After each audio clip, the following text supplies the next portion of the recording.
Welcome to another Connecting the Community podcast. I'm Marge Andre, the host of this podcast, where I talk, for the most part, to people doing good things in and around Richmond Hill. For this podcast, I will be talking about podcasts with the well-known podcaster Andrew Applebaum of the Toronto Legends podcast. He is a Richmond Hiller. Welcome, Andrew. Hi, Marge. Great to be here. Thanks for having me. Well, you're very welcome. Really looking forward to this conversation. So I do want to tell the story of an event you're hosting at the Richmond Hill Central Library with a very well-known podcaster, Steve Paikin. And I asked him a question and identified myself as a podcaster. And Steve suggested I do a podcast with you. I responded that I had asked you and you had not agreed. So now I am glad that you have agreed. So again, lots of questions I have for you. Well, Marge, you were very sassy, and for the record, it had just been kind of thrown out there by you conceptually to do a podcast. So I didn't say no. I just didn't catch the ball per se. My mother always raised me with the maxim that just because someone throws the ball doesn't mean you have to catch it. Okay. But I am very glad we followed up with each other, and I'm thrilled to be with you today. Very good. Okay. So I now have the opportunity to ask you lots of questions about how you do podcasting. But how and why did you get started in podcasting? I checked your website and your first one was back in March 2022. Like for me, there was someone who nudged me, showed me the ropes. What's your story?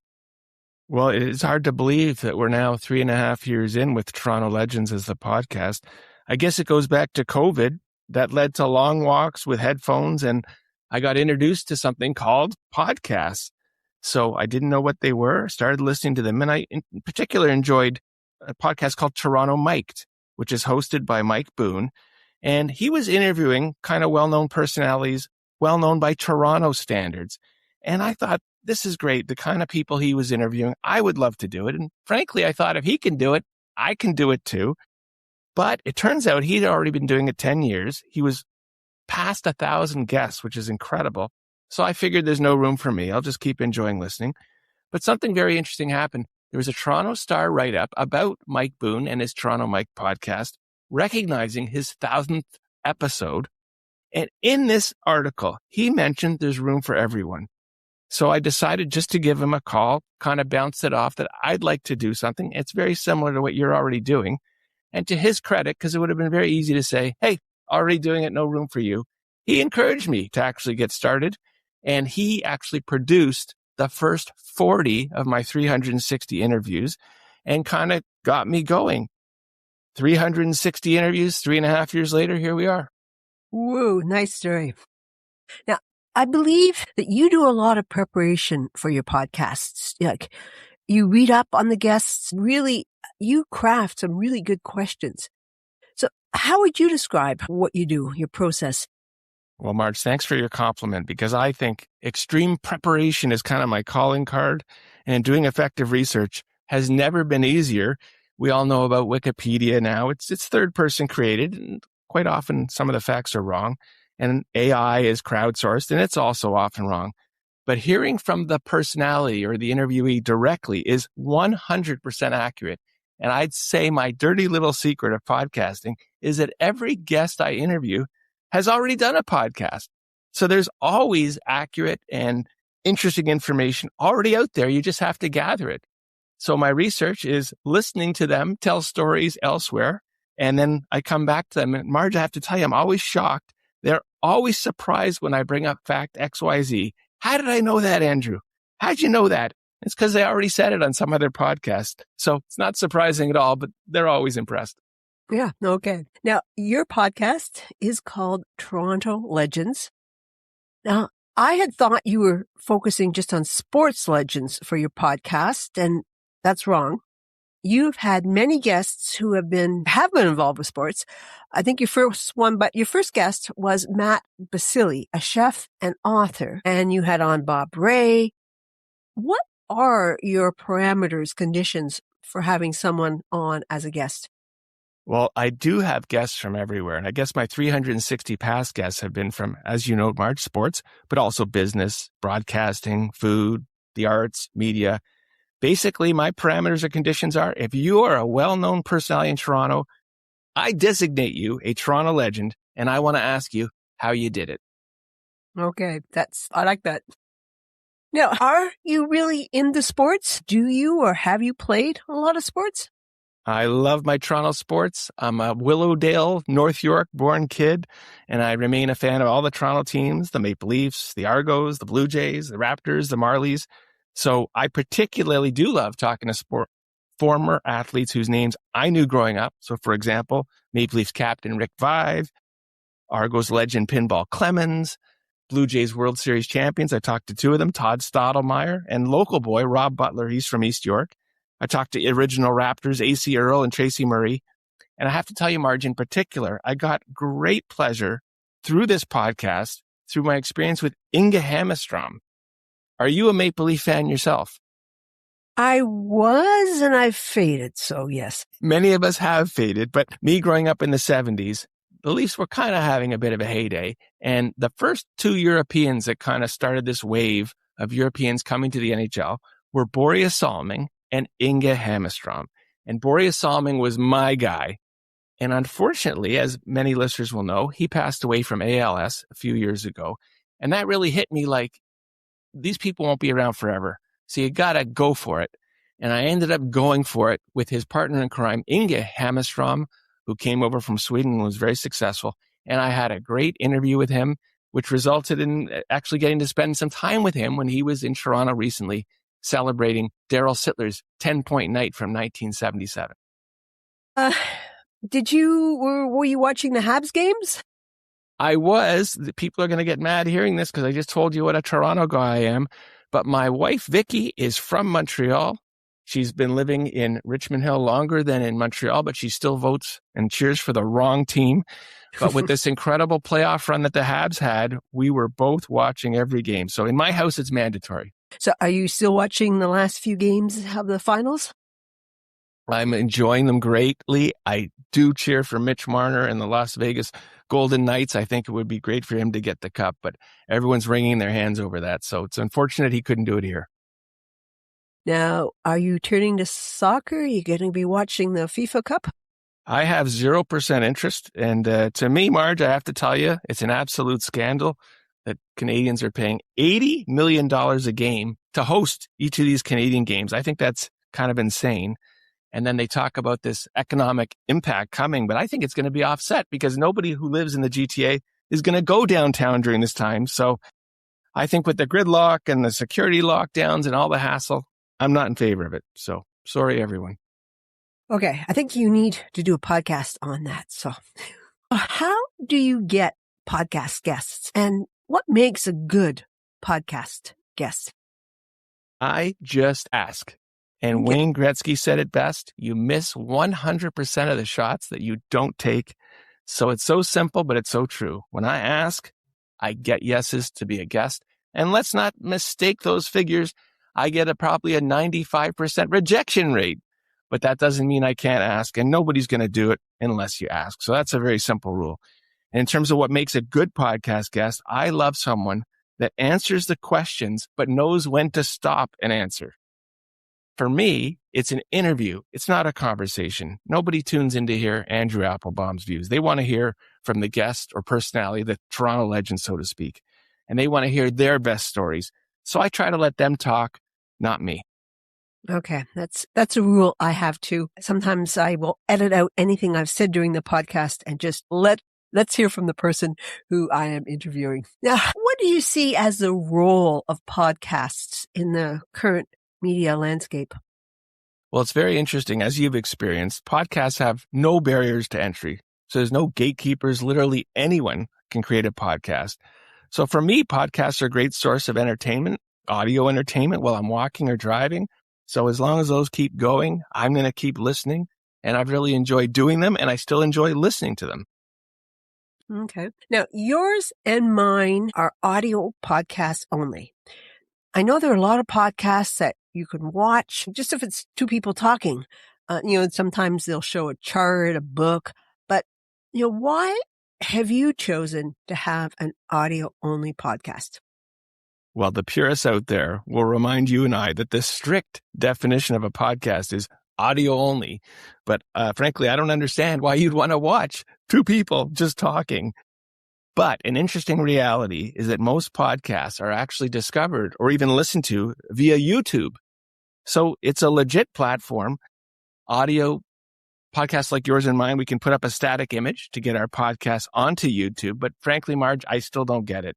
I don't understand why people would want to watch it, but that's where they're finding them.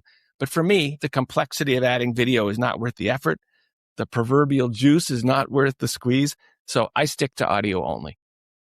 Thank you. You make me feel good for saying that. So because I feel exactly the same way. Your podcasts are about an hour, correct? I do consider that long. Is there a reason that your podcasts are an hour? I found the sweet spot for my podcast episodes to be about 45 minutes. This is not scientific. It just seems to feel right.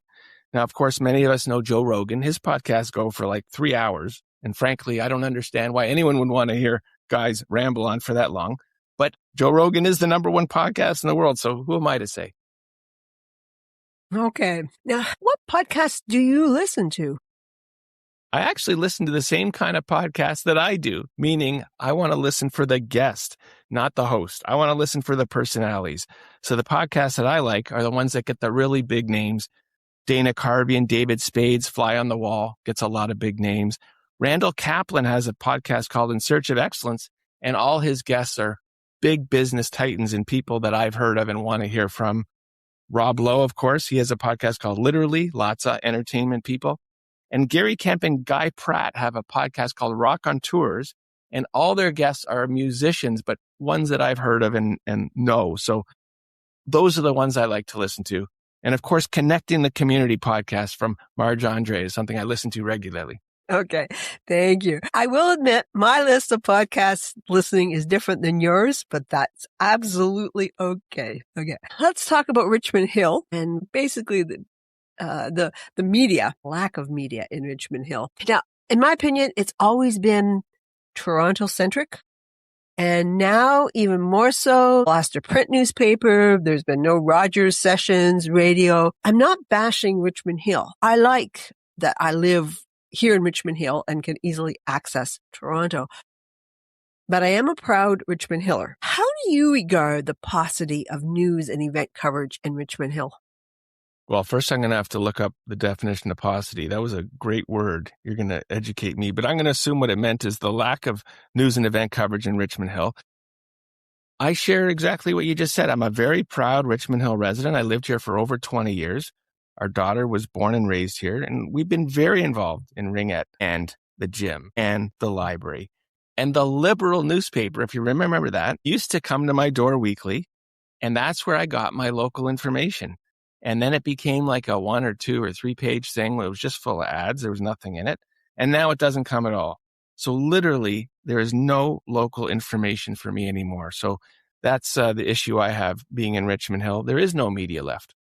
Yeah, it really is sad, and I actually find it a bit scary. We need some media can glue the people together. That's why I feel like what you do and what I do, we've got to get people engaged. Although I will throw out there, Jim Lang, longtime sports broadcaster, longtime author. He is also the longtime morning host on 105.9, The Region, which is a radio station that does tailor their information to the local community. So Jim is still a good source of information in the morning on the radio. Okay, so I know that radio station has had changes and such, but glad to hear. Yeah, I've met Jim and he's a great guy. So continuing to challenge your Richmond Hill identity, like, do you partake in many Richmond Hill events, maybe going to the Classic Albums Live at the theater? Do you have any favorite restaurants that you want to give a shout out to? Love Richmond Hill. So I love the Richmond Hill Public Library, multiple branches I go to. I love being there. My family loves skating at the Richmond Hill Outdoor Trail. The Richmond Green Trail is what they call it. And every summer we go to Ribfest. And I know that's a rotating kind of show, but when it comes to Richmond Hill, they put together a great thing. In terms of restaurants, you can't go wrong with the 3 Coins, This is no surprise to anybody. If you've lived in Richmond Hill, you know the Three Coins. It's a Richmond Hill legend. And the proprietor, a gentleman named Raj, has been doing it for years, but he literally took it from kind of falling apart back to a great position in the community. And if you go there now, it's packed. Now, I believe that you have done 3 events at the Richmond Hill Central Library. Jim Lang, Terry O'Reilly, and Steve Paikin. Did you approach the library or did someone at the library approach you? This has been a great project for me. So this is an offshoot of my podcast, and it's been hosting live events along the lines of an evening with Personality XYZ, where the Personality XYZ has been a past podcast guest. So I already know their best stories. I know it's going to be really entertaining to the crowd. And as you note, I've done 3. Jim Lang was really good. Terry O'Reilly from CBC and Under the Influence was great. And Steve Paikin, formerly of TBO, he blew the doors off. So after the renovations going on at the library, I'd love to see a monthly event where I continue to interview a big name personality. And this all came from us just talking about various ideas. And I suggested these personalities come in, and to their credit, they said, let's try it. And we've been really enjoying it. So I hope to continue there. Very good. So no guests lined up at this point in time? With the renovations going on at the Central Library, we've put aside specific scheduling. But as soon as it's reopened and it's going to be a beautiful setting, we're going to get more personalities in there for an evening with. They just sent out pictures of what the renovation is going to look like, and we are very lucky that it is happening. Absolutely. I just want to give a shout out, if I may, to Bruce Gorman, who's leading the charge over there at the Richmond Hill Public Library in the Central Branch. Just as you said, it's really exciting what they're doing there. Yeah. No, the library is, if you haven't tuned into what the library has to offer, you are losing out. Is there anything else that you'd like to add? Well, I think go to torontolegends.ca and scroll through my past 360 guests. I promise you will not be interested in all of them, but I also promise you'll find a few personalities. Their name will resonate with you and it'll be of interest. So give it a try, torontolegends.ca. Okay, I will certainly put that in the podcast notes. So I do ask everyone at the end of the podcast the same question. The question is, if you had a magic wand and could make the world a little better, what is one thing you would like to change in the world? Well, that's obvious. The Toronto Maple Leafs winning a Stanley Cup. Okay. So it's now 59 years of saying, maybe next season. And please, please, please, I am begging, just win one in my lifetime. Okay, that's a nice wish. I'm sure lots of others are wishing for it as well. Well, thank you, Andrew, for taking the time to do this podcast. Well, thank you, Marge, for having me, and looking forward to seeing you around Richmond Hill. Very good. Thank you.